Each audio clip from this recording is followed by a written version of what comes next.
है कुछ सवाल है पास्ट पेपर के रिसेंट ऑटम 21 रिसेंट एंड की क्वेश्चन है, उसमें से 8 नंबर का सवाल आया है। इसको जरा देखते हैं। कहता है जी, following information pertains to miss Ayesha. Ayesha की उसने हमें कुछ इंफॉर्मेशन दी है। कौन कौन सी रिक्वायरमेंट है? Under the income tax ordinance 2001 discuss how the above losses can be set off against her for against her afforded income. उसकी जो इनकम है उसके अगेंस्ट इन लॉसेस को हम किस तरह एडजस्ट कर सकते हैं, उसकी उसने हम बात की है। Also discuss the amount of losses, हमने बताने हैं कितने लॉसेस हैं date can be carry forward, जो कैरी फॉरवर्ड कर सकते हैं या हम एडजस्ट कर सकते हैं उसकी इनकम के अगेंस्ट। ठीक है, उसका इनकम फ्रॉम स्पेकुलेशन बिजनेस है 15 मिलियन का। ठीक है, उसकी इनकम फ्रॉम प्रॉपर्टी 3 मिलियन की है, ज्वेलरी पे गेन है, उसका लिस्टेड सिक्योरिटीज के ऊपर गेन है, उसका स्पेकुलेशन बिजनेस का लॉस है 4.5 मिलियन का, उसका लॉस है प्राइवेट कंपनी के शेयर्स के ऊपर 3.6 मिलियन का, एंटीक के ऊपर उसका 1.6 मिलियन का लॉस है, और इसके अलावा लिस्टेड सिक्योरिटीज उसने बेची हैं इसके ऊपर 6 मिलियन का लॉस है। ओके, एग्रीकल्चर लॉस उसका 8 मिलियन का है, और उसका अदर सोर्स का जो लॉस है वो 19 मिलियन का है। तो ये उसने हमें कुछ लॉसेस गिवन किए हैं, हमने बताना है कि इन लॉसेस का जो उसने मेंशन किए हैं इनका ट्रीटमेंट क्या होगा क्या नहीं होगा और किस तरह से हम इसको लेके चल रहे होंगे। तो पहले अगर बात करें हम स्पेकुलेशन बिजनेस की, इसकी लॉस की 4.5 मिलियन वाले की, तो इसमें सिंपल आपको देखना पड़ेगा क्या आपके पास कोई और इनकम है। अब ये वाली जो इनकम है, जो स्पेकुलेशन का लॉस है, ये किसी और हेड के साथ सेट ऑफ नहीं हो सकता। ये हम इसको किसी और हेड के साथ सेट ऑफ नहीं कर सकते। अगर हमारे पास स्पेकुलेशन लॉस है, अगर हमारे पास स्पेकुलेशन इनकम नहीं है, तब ये सेट ऑफ हो जाएगा, अदरवाइज ये क्या हो जाएगा, हमारा वेस्ट हो जाएगा। वेस्ट नहीं होगा, इसको हम कैरी फॉरवर्ड कर लेंगे। तो हमारे पास इसके अलावा कोई और तो स्पेकुलेशन बिजनेस की इनकम नहीं है, सो दैट्स व्हाई हम क्या कर देंगे, इसको कैरी फॉरवर्ड कर लेंगे, बिकॉज ये सेट ऑफ नहीं हो सकता। तो पहला लॉस तो हमारा हो गया स्पेकुलेशन बिजनेस का, ये सेट ऑफ नहीं होगा, ये हमारा 6 टैक्स पीरियड्स में क्या हो जाएगा, कैरी फॉरवर्ड हो जाएगा। उसके बाद अगला लॉस आ रहा है हमारा प्राइवेट कंपनी के शेयर्स का, तो ये है 3.6 मिलियन का। इसको हम सेट ऑफ कर सकते हैं इसके अगेंस्ट कैपिटल गेन के साथ। अब हमारे पास ज्वेलरी का गेन था 2.5 मिलियन, हमारे पास लॉस है 3.6 मिलियन का। तो हम इस 3.6 मिलियन के लॉस को इस ज्वेलरी गेन के साथ क्या कर लेंगे, सेट ऑफ कर लेंगे। जो रिमेनिंग होगा 1.1 मिलियन का लॉस, वो हमारा क्या हो जाएगा, कैरी फॉरवर्ड हो जाएगा। हम 6 साल तक क्या कर सकते हैं, तो कैरी फॉरवर्ड कर सकते हैं। सब्सिक्वेंटली अगर किसी ईयर में गेन वगैरह हमें मिला तो हम क्या कर लेंगे, उसको एडजस्ट कर लेंगे। तो ये दो लॉसेस की एडजस्टमेंट हमने देख ली क्या हो रही है और किस तरह से हो रही है, उसको हमने देख लिया। तो पहला लॉस हमारा डन हो गया स्पेकुलेशन वाला, ये भी हमारा डन हो गया, इसको भी हमने देख लिया। उसके बाद उसने एंटीक बेचा है, उसके ऊपर हुआ लॉस 1.6 मिलियन का। हमें पता है ये अंडर सेक्शन 38 में फॉल करता है, और 38 के आइटम के ऊपर जो लॉस वगैरह होता है उसके कोई ट्रीटमेंट नहीं होता, तो इसका हम कोई ट्रीटमेंट नहीं लेंगे। तो ना कैरी फॉरवर्ड ना सेट ऑफ, कोई भी इसका ट्रीटमेंट नहीं होगा। उसके बाद उसने लिस्टेड सिक्योरिटीज बेची हैं 6 मिलियन की। ठीक है, ये है सिक्योरिटीज अंडर सेक्शन 37A। इसका जो लॉस है वो सिक्योरिटीज के अगेंस्ट ही क्या हो सकता है, एडजस्ट हो सकता है, या कैपिटल गेन के अगेंस्ट भी एडजस्ट हो सकता है। अब चूंकि हमारे पास लिस्टेड गेन सिक्योरिटीज के ऊपर गेन भी है, मतलब सिक्योरिटीज के ऊपर गेन भी है, सिक्योरिटीज के ऊपर लॉस भी है, तो 4 मिलियन से हम 6 मिलियन क्या करेंगे, सेट ऑफ कर लेंगे। और जो रिमेनिंग 2 मिलियन होगा वो हम क्या कर देंगे, वो हम सब्सिक्वेंटली कैरी फॉरवर्ड कर लेंगे रेलेवेंट टाइम पीरियड तक। उसके बाद एग्रीकल्चर इनकम है हमारी 8 मिलियन की। अब एग्रीकल्चर इनकम एग्जाम्प्ट होती है, अब जो इनकम हमारी एग्जाम्प्ट है उसके लॉसेस का भी कोई ट्रीटमेंट वगैरह नहीं हो रहा होगा। इसके अलावा हमारे पास है अदर सोर्स। अब अदर सोर्स का लॉस है 19 मिलियन का हमारा। अब हमारे पास इनकम बची है प्रॉपर्टी की, हमारे पास इनकम बची है नॉन स्पेकुलेशन बिजनेस की। तो अदर सोर्स का लॉस जो है वो हमारा इनकम फ्रॉम बिजनेस से जाके क्या हो सकता है, एडजस्ट हो सकता है नॉर्मल बिजनेस से। तो हमारे पास 19 मिलियन का लॉस है, हमारे पास अदर सोर्स की जो हमारी बिजनेस की गेन है वो 15 मिलियन की, तो हम एडजस्ट करेंगे, बाकी बचेगा 4 मिलियन। ये 4 मिलियन का लॉस हमारा सेट ऑफ नहीं हो पाएगा, क्योंकि अदर सोर्स का लॉस सेट ऑफ नहीं हो पाएगा तो ये हमारा कैरी फॉरवर्ड भी नहीं हो सकता। तो इसका मतलब ये लॉसेज हैं, इनका रेलेवेंट ट्रीटमेंट जो है वो कुछ इस तरह से बन रहा है, इसको हमने इस तरह से लेके चलना होता है। तो ये हमारा रीसेंट अटेम्प्ट का क्वेश्चन था, इसको हमने इस तरह से लेके चलना था, रेलेवेंट लॉसेस को हम इसको लेके कर रहे होते हैं। नेक्स्ट क्वेश्चन करते हैं ऑटम 21 का। ये है जी हमारा कामकाज एंड को। इसकी वेट देखते हैं क्या है और कैसे है, किस तरह इसको हमने लेके चलना है कामकाज एंड को। ये एओपी का सवाल है, ये सवाल देखते हैं 10 मार्क्स का सवाल, इसको देखते हैं। रिक्वायरमेंट है under the provision of income tax ordinance and rules, हमने एओपी की टैक्सेबल इनकम निकालनी है, हमने बाकिर की और उमर की जो टैक्स लायबिलिटी है हमने वो फाइंड आउट करनी है क्या है और किस तरह से है, उसको हमने देखना है। कहते हैं जी Kamkaj and co is an association of person with 3 members, Baqir, Umar and Sadabahar private limited, 3 जिसके मेंबर्स हैं। Sharing profit and loss in the ratio of 20, 30 and 50, ये इनकी रेशियो है, ठीक है। Following information is available with regard to AOP and its member for the tax year 2020 and 2021। कौन कौन सी? 2020 की और 2021 की। 2020 की जो इसकी इनकम थी, इनकम फ्रॉम बिजनेस उसकी 18 मिलियन की थी, और 21 की उसकी इनकम है 25 मिलियन की। 20 में डिविडेंड इनकम नहीं थी, लेकिन 20 में 21 में डिविडेंड इनकम है। और जो 18 की उसकी मतलब ये जो इनकम फ्रॉम बिजनेस है, इसमें एनुअल फिक्स कमीशन जो 7 मिलियन की है वो लेस की गई है, जो पार्टनर्स को पे की जाती है। On 1 February Bakir earned capital gain of rupees 5.2 million on sale of his property which was purchased on 1 जनवरी 2018। उसने इतना कैपिटल गेन अर्न किया। Umar also operated as a sole proprietor, Umar जो है था दूसरा partner was a sole proprietor, काम कर रहा है, from which he earned profits of rupees 6 million and 2.5 million, जिसमें से उसने 2020 में इतना प्रॉफिट कमाया था और 2021 में उसने इतना प्रॉफिट कमाया। हमने एयूपी की भी इनकम निकालनी है और हमने बाकी उम्र की भी क्या करनी है, इनकम निकालनी है। तो नाम है इसका एयूपी का कामकाज एंड को। इसको जरा सॉल्व करते हैं प्रॉपरली। कामकाज एंड को ये है जी हमारे पास एओपी, रेजिडेंट भी है,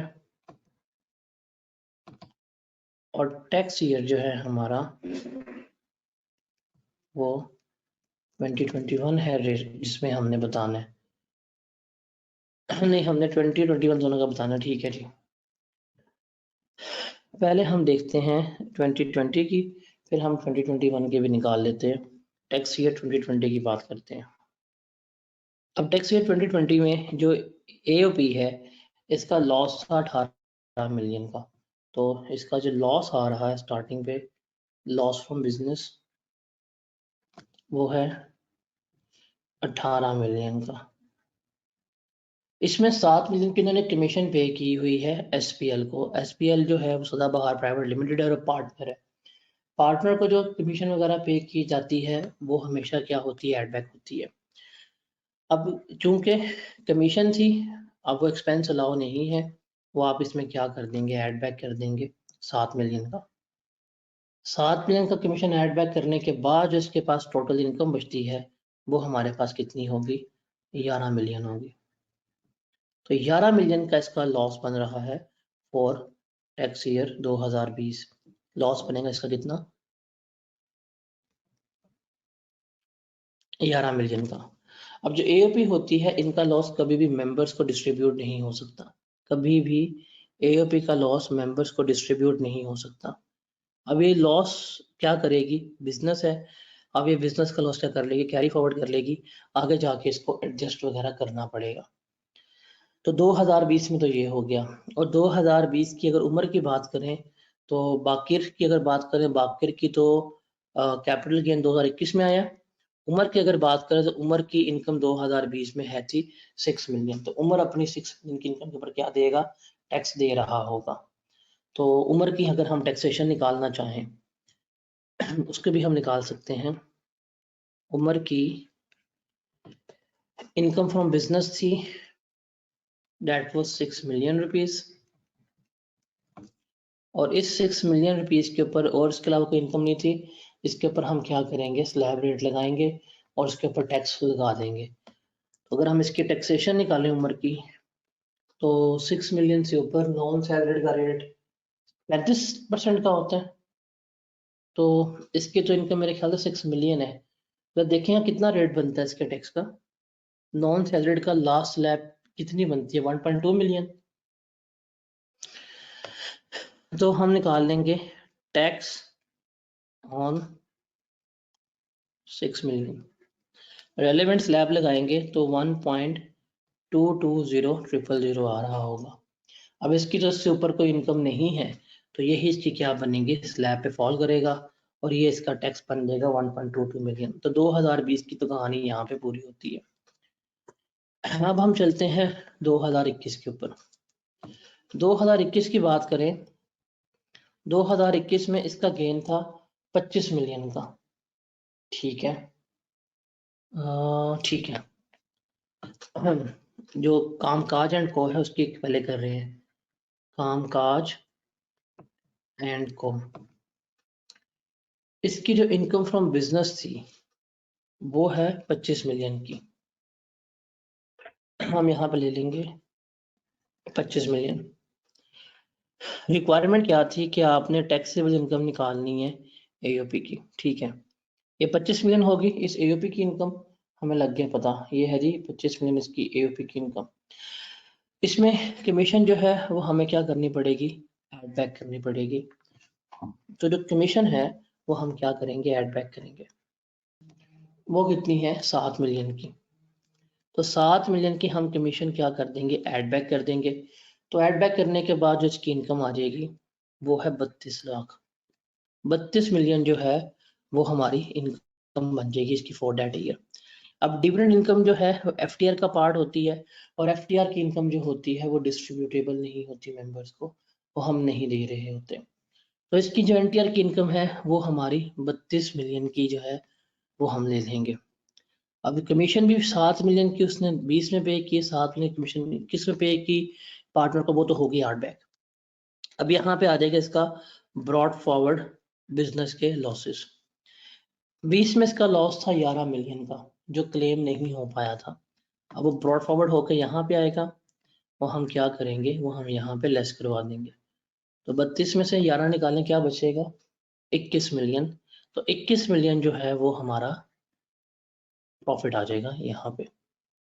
अब ये जो है 21 मिलियन, ये है टैक्सेबल इनकम इसकी, लॉस की एडजस्टमेंट होने के बाद एओपी की, ये है इसकी टैक्सेबल इनकम। अब इसमें से सबसे पहले हम शेयर लेस करें कंपनी। जो कंपनी का शेयर होता है ना हमेशा, वो हमेशा हमारा सबसे पहले लेस होता है। बाकी जो होगा वो मेंबर्स का है, क्योंकि कंपनी जो है वो अपने शेयर्स पे खुद टैक्स पे करती है, एओपी टैक्स पे नहीं कर रही होती। अब एसपीएल की होल्डिंग क्या थी, 50% थी जो कंपनी है। हम कंपनी का शेयर फॉरन लेस करें, कंपनी को दे देंगे, कंपनी अपने शेयर पे खुद टैक्स पे करेगी, वो कंपनी का रेलेवेंट मैटर है। तो 21 लाख का 50% कितना बनेगा, 1050, 105000000, ये हम लेस करवा देंगे। जो रिमेनिंग बचेगा हमारे पास, रिमेनिंग वो कितना होगा, दैट वुड बी 105000000। ये होगी taxable income of AOP excluding company share. Companies का शेयर हमने इसमें से निकाल दिया है। अब जो 2 मेंबर्स रह गए सिर्फ, इसमें उनका शेयर शामिल है, इसके अलावा किसी का भी शेयर इसमें शामिल नहीं है। तो कंपनी का तो हमने यहाँ पे क्या करेंगे, रिमूव कर देंगे। अब ये वो शेयर है जो बाकिर और ये दूसरा मेंबर है उसमें डिस्ट्रीब्यूट किया जाएगा और उनकी इनकम में ऐड किया जाएगा। अगर हम कंपनी की टैक्सेशन की बात करें, अगर कंपनी ने एओपी ने इसके ऊपर टैक्स देना हो तो एओपी क्या करेगी, इसके ऊपर रेट लगाएगी 10500000। इस पे लगेगा रेलेवेंट रेट, क्योंकि 6 मिलियन का स्लैब होता है, वो लगाएंगे। एक्सीडिंग अमाउंट का हम ले लेंगे 35%, और इस पे हमारा फिक्स आएगा 1220000। एक्सीडिंग अमाउंट हमारी कितनी बनती है, 45 लाख, और इसका अगर हम 35% लें तो कितना बनेगा, 1575000। इनको अगर हम ऐड कर दें तो ये बनेगा हमारा 2795000। ये क्या बनेगी, एओपी की लाइबिलिटी बनेगी। एओपी टैक्स इतना पे करके आएगी, जो एओपी है वो इतना टैक्स पे करके आएगी। अब हम बात करते हैं मेंबर्स की। मेंबर्स उसने कहा था किसकी हमने इनकम निकालनी है, सवाल में उसने बताया हुआ था कि हमने बाकिर की इनकम निकालनी है और हमने उमर की इनकम निकालनी है, उसको बताना है। यहाँ पे हम बात कर लेंगे मिस्टर बाकिर की। बाकिर ने एक ही पॉइंट है, बाकिर ने कैपिटल गेन अर्न किया 5.2 मिलियन का, ठीक हो गया। उसने प्रॉपर्टी परचेज की थी उसके ऊपर यकम जनवरी 2018 को, तो ये इसने प्रॉपर्टी परचेज की, इसके ऊपर हमने क्या लेना है, कैपिटल गेन लेना है। कितना बन रहा होगा इसका कैपिटल गेन, 5.2 मिलियन का। इसने ली थी प्रॉपर्टी 18 में, तो 19 का पूरा साल, 20 का पूरा साल, 2 साल, तो ये 2 सालों के बाद प्रॉपर्टी बेच रहा है, लेकिन 3 साल के अंदर अंदर प्रॉपर्टी बेच रहा है। नहीं, 18 का पूरा साल, 19 का पूरा साल, 20 का पूरा साल, 3 साल पूरे इसके होते हैं जाके 31 दिसंबर 2020 को, और हम इसको बेच रहे हैं 21 में।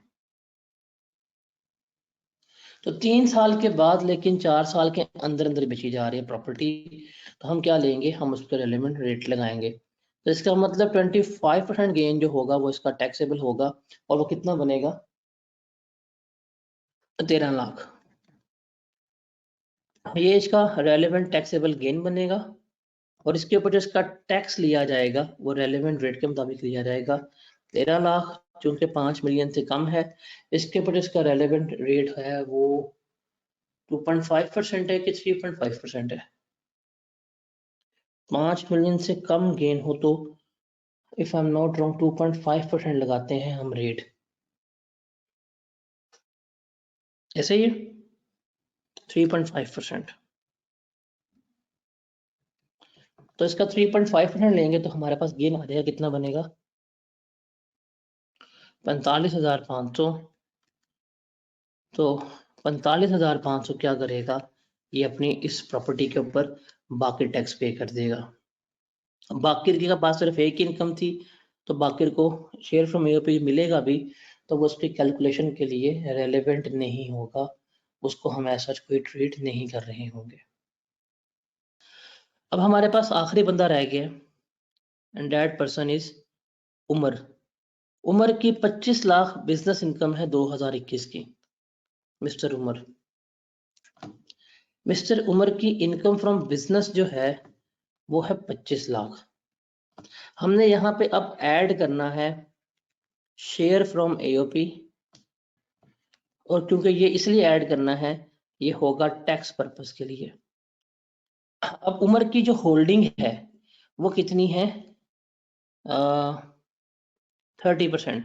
30% उमर मालिक है अपने शेयर का, तो हमने देखना है कितना शेयर इसको डिस्ट्रीब्यूट होगा, जो हम इसकी इनकम में क्या करेंगे, ऐड करेंगे। तो कितना इनकम लेंगे हम, शेयर फ्रॉम एओपी कितना निकालेंगे। अब हमने क्या करना है, हमने शेयर फ्रॉम एओपी ऐड करना है इसकी इनकम के ऊपर। अब देखिए रिमेनिंग शेयर जो इसके पास मौजूद है वो कितना है, और 10.5 मिलियन का है रिमेनिंग शेयर जो मेंबर्स में डिस्ट्रीब्यूट होना है। मतलब ये डिस्ट्रीब्यूट होना है कासिम में और ये होना है उमर में। अब इसमें से उमर जो है वो 30% का मालिक है। मतलब उमर ओवरऑल कंपनी में 30% का मालिक था, लेकिन अगर आप देखा जाए तो ये सीन क्या है, मतलब यहाँ पे कैलकुलेशन में थोड़ा सा एग्जाम्पल आपको उलझा रहा है। अगर 100 रुपया प्रॉफिट है, ये देखिए इसको जरा समझिएगा, अगर 100 रुपये का प्रॉफिट है और इस 100 रुपये के 3 लोग हैं, 50% वाला मालिक, 20% वाला मालिक और 30% वाला मालिक, ये 3 लोग हैं इस 100 रुपये के प्रॉफिट में से। अगर हम कह दें कि जो 50 वाला है इसको हम पहले ही साइड पे कर देते हैं, अगर हम 50 वाले को पहले ही साइड पे कर दें तो रिमेनिंग बचा हमारे पास 50। अब ये 50 हमने देना है इन दो को, तो जो 30% वाला इस 100 का मालिक था वो 50 में 60 का मालिक होगा, और जो 20% वाला 100 में मालिक था वो कितना मालिक होगा, 50 में 40 का मालिक होगा। ऐसे ही होगा, देखिए ना, उसकी 30% शेयर होल्डिंग थी 100% शेयर में। अगर शेयर 50% हो गया तो उसकी उस 50% में उसकी शेयर होल्डिंग कितनी होगी, 60% होगी। ऐसे ही होगा ना।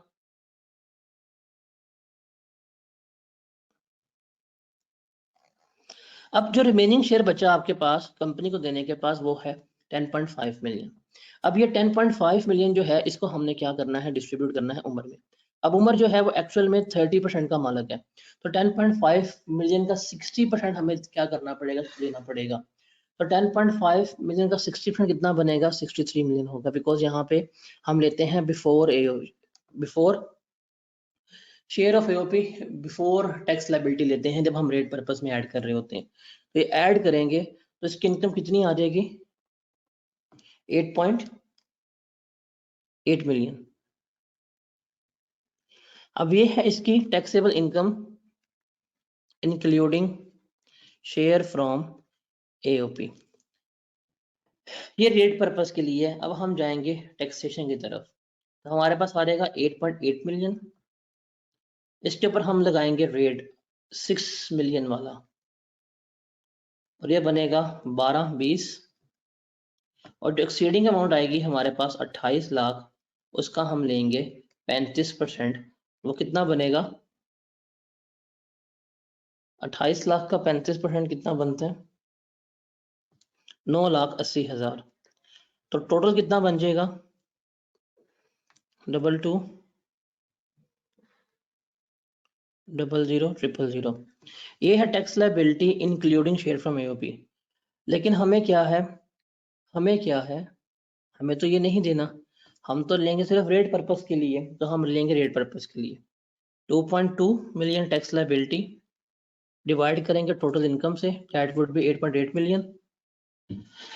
तो हमारे पास 22 लाख आ गया। 22 लाख को अगर 8.8 मिलियन से डिवाइड करें तो क्या जवाब आता है, और इसको मल्टीप्लाई करना है आपने इस 25 लाख से, तो आपके पास रेलिवेंट आ जाएगा टैक्स कितना बनता है, और वो कितना बनेगा, 22 lakh divide by 8.8 million multiply by 2.5 million, ये क्या बनेगा, 6,25,000। 6,25,000 जो होगा इस बंदे को टैक्स पे करना पड़ेगा अपनी इनकम के ऊपर। तो ये है इस सवाल का सलूशन जो रिसेंट अटेम्प्ट में है। सवाल टेक्निकल था, मतलब ये कंफ्यूजिंग सवाल था, इस सवाल में 10 नंबर सिक्योर करना बहुत मुश्किल टास्क। अगला सवाल देखते हैं ऑटम 20 के, इसको मैं डिस्कस कर रहा हूँ, मैं सॉल्व नहीं कर रहा। आई थिंक ये लास्ट क्वेश्चन है, 8 नंबर का सवाल है। Under the provision of income tax ordinance 2001 and rules maintain under, comment on the above tax provision for tax year 2020, give suggestions wherever required. आपने सजेशंस बतानी है कि क्या है, कैलकुलेशन नहीं बतानी, उसने सजेशंस मांगी है, कमेंट पास करना है, अंग्रेजी लिख के बतानी है आपने। तो रिक्वायरमेंट क्या है, अब इसका अगर आप एग्जामिनर कमेंट्स पढ़ेंगे तो उसके मेजोरिटी कमेंट्स यही हैं कि हमने बच्चों से सजेशंस मांगी थी, क्या है सजेस्ट कर दो। बच्चों ने कसम से सजेस्ट नहीं किया, बच्चों ने रिवाइज क्या किया, बच्चों से रिवाइज करके उसको वो दे दिया था, कैलकुलेट करके दे दिया, हालांकि उसने जो कैलकुलेशन है वो नहीं मांगी थी। कि ये मुझे कैलकुलेट कर दो या ये मुझे कैलकुलेट कर दो, वो उसने बिल्कुल भी नहीं कहा था। उसने सजेशन कहा था, आपने उसको बस सजेस्ट करना है कि ये चीज़ सही है, ये चीज़ सही नहीं है, उसके बारे में। कहता है जी, Ahmed has completed his MBA from a university in USA। उसने USA की यूनिवर्सिटी से MBA किया। Had been living there since August 2013 से वहाँ रह रहा है for his education and came back to Pakistan only once in 17. From 10 March to this March, then he went back to USA to complete his MBA. Along with his studies, USA का MBA जो है ना, आपके 10 दफा के CA से ज़्यादा value रखता है। Along with his studies, he was also doing a part-time job at restaurant in USA till November 2019. He returned to Pakistan on 1st December 2019 and commenced a trading business from 1st January 2020. उसने सारी कहानी बता दी कि ये भाई साहब जो है पाकिस्तान से बाहर रहते थे, अमेरिका पढ़ाई कर रहे थे, 13 से अमेरिका में या 17 में एक दफ़ा आया था, 10 मार्च से लेके 17 तक, लेकिन इस टाइम में वो रेजिडेंट नहीं हो पाया, ना टैक्स ईयर 16 में हुआ ना टैक्स ईयर 17 में रेजिडेंट हुआ, फिर वापस चला आ गया, फिर वो नवंबर में आ गया 19 में, और उसने यकम जनवरी से बिजनेस स्टार्ट कर दिया। Below is the computation for taxable income या लॉस फॉर टैक्स ईयर 2020। पहले उसकी पाकिस्तानी इनकम देखते हैं, फिर उसकी हम फॉरेन इनकम देखते हैं, पाकिस्तानी इनकम क्या है और उसकी फॉरेन इनकम क्या है। अब पहली बात है, क्योंकि ये आया है नवंबर 2019 में, अब 2019 में चूंकि आया है और 30 जून 2020 तक रहेगा, तो ये रेजिडेंट बन जाएगा, ये रेजिडेंट बन जाएगा, लेकिन इसकी फॉरेन सोर्स ऑफ इनकम जो होगी वो टैक्सेबल नहीं होगी, बिकॉज ये जो है ये रिटर्निंग एक्सपैट्रिएट है। रिटर्निंग एक्सपैट्रिएट जब पाकिस्तान आता है और जब वो रेजिडेंट बनता है, उसकी फॉरेन इनकम जो है उस साल और उससे अगले साल टैक्सेबल नहीं होती, तो इसकी इनकम ना तो इस साल ये टैक्सेबल नहीं होगी। पाकिस्तान इनकम इसकी टैक्सेबल होगी, इसके ऊपर क्या दिया जाएगा, सारी की सारी कैलकुलेशन की जाएगी। इसका इनकम फ्रॉम बिजनेस 4 मिलियन है, इसके cost of goods sold 2.2 million है, एडमिन एक्सपेंसेस है, डोनेशन है, अच्छा इसने डोनेशन को एक्सपेंस आउट किया हुआ है। अब इसके ऊपर हमने बताना है नोट ए और नोट बी के बारे में, एक्चुअल में क्या है और क्या नहीं है। कहता है salary and admin expenses including the following: salary of 8,40,000 paid to 2 employees equally in cash, withholding tax was deducted as required under income tax ordinance। हमने साफ साफ पढ़ा हुआ था कि अगर हम सैलरीज पे करनी है, that must be made through banking channel, वो क्या होनी चाहिए, बैंकिंग चैनल के जरिए होनी चाहिए। अब इसने क्या किया, इसने कैश में पे कर दी है, ऑल्दो इसने कैश डिडक्ट किया है, लेकिन ये सैलरी जो है ये इसकी इनएडमिसिबल है, ये इसको अलाउ नहीं की जाएगी, बल्कि क्या हो जाएगी, ये ऐड बैक कर दी जाएगी, तो ये इसको अलाउ नहीं होगी, ये ऐड बैक कर दी जाएगी। 8,40,000 दो एम्प्लॉयज को पे कर रहे हैं, तो एक एम्प्लॉय को 4,20,000 दिया, और पर मंथ 4,20,000 को अगर 12 पर डिवाइड करो तो ये गेम तकरीबन 38,000 के करीब बनती है पर मंथ, तो 25,000 से ऊपर तो आप पर मंथ कैश में पे कर ही नहीं सकते, तो सैलरी जो होंगी वो इनएडमिसिबल हो जाएगी, वैसे क्या करनी पड़ेगी, ऐड बैक करनी पड़ेगी। Is it clear? उसके बाद दूसरा है 6 लाख रुपया उसने फिजिबिलिटी स्टडी के ऊपर दिया है, which was conducted before commencement of business. अब ये 6 लाख रुपया जो है ये भी एक्सपेंस अलाउ नहीं होगा, ये क्या करना पड़ेगा, ये हमें ऐड बैक करना पड़ेगा, हम इसकी इनकम में ऐड बैक कर देंगे। हाँ, इसको अमोर्टाइज करेंगे 5 सालों के ऊपर, तो इसका 20% लेंगे, जो इसकी अमोर्टाइजेशन कॉस्ट आएगी वो हम क्या करेंगे, लेस करवा देंगे। तो ये दो ट्रीटमेंट नोट ए में होंगे। नोट बी में कहते हैं जी डोनेशन आपने 6 लाख की पे की है चैरिटेबल इंस्टीट्यूशन पाकिस्तान में, और 2.5 लाख आपने पे किया है एक एनजीओ को यूएसए में। जो यूएसए वाली है वो तो अलाउ नहीं होगी हमें। जो 6 लाख वाली डोनेशन आपने की है इसका आपको क्या मिलेगा, टैक्स क्रेडिट मिलेगा, टैक्स रिबेट जो है वो मिलेगा। उसका असूल क्या होगा, एक्चुअल अमाउंट ऑफ डोनेशन और 30% of taxable income which ever is lower, उस पे आपको क्या मिल जाएगा, एवरेज रिलीफ मिल जाएगा। तो ये एवरेज रिलीफ और इन दोनों का आपने ट्रीटमेंट बताना है कि यार ये है और ये नहीं है, आपने सिर्फ और सिर्फ सजेशन देनी है। उसने लिखा हुआ है कि मुझे आपने कैलकुलेट करके नहीं बताना बस मुझे आपने बताना अंग्रेजी में इसका ट्रीटमेंट क्या है, इसका ट्रीटमेंट क्या है, इसका ट्रीटमेंट क्या है और इसका ट्रीटमेंट क्या है, और फॉरेन सोर्स ऑफ इनकम का ट्रीटमेंट क्या होगा, वो इसके एग्जाम्प्ट होगी बिकॉज ये रिटर्निंग एक्सपेक्टेड है। तो ये 8 नंबर का सवाल था और बड़ा आसान सवाल था ये, इसमें तो कोई चीज मुश्किल है ही नहीं थी। Is that clear? ये आगे ये 2 सवाल है, एक लिबास एंड को है, एक फरहान, कामरान एंड रेहान। एक स्प्रिंग 20 का सवाल है और एक कॉटन 20 का सवाल है। ये दोनों जरा खुद ही कर लीजिए ना, ये एओपी से रिलेट कर रहे हैं, ठीक है।